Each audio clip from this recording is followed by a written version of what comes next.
first piece we're going to play for you is a major work, one of the most, if not the most famous piece written for the wind ensemble, other than maybe the Stars and Stripes by John Philip Sousa.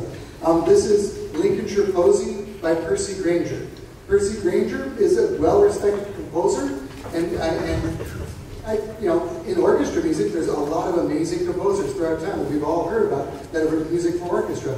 But that level of composer, who also writes for band, band is a newer thing. There's fewer composers, but Grainger is at that level. He's really a master composer. He began his life in Australia. He was a pianist, and he was a child prodigy, and so he left Australia and started traveling Europe as a teenager as a professional pianist. And he fell in love with folk music. And he was a bit of an eccentric kind of guy. He was known for just walking like miles and miles. Like instead of taking the train from one town to the next, he would just walk, even though it took a day to get there.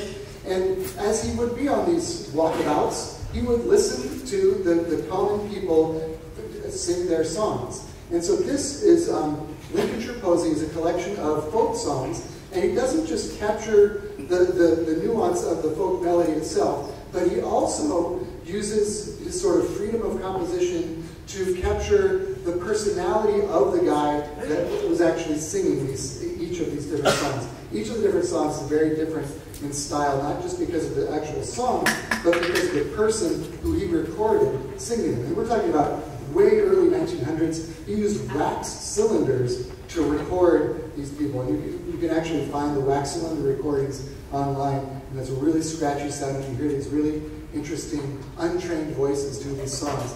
And it's just so, Percy Grainger did such a great job of capturing the soul of each person, not just the soul of the song, but the soul of the person singing it. So here's 5 movements of Lincolnshire Posy.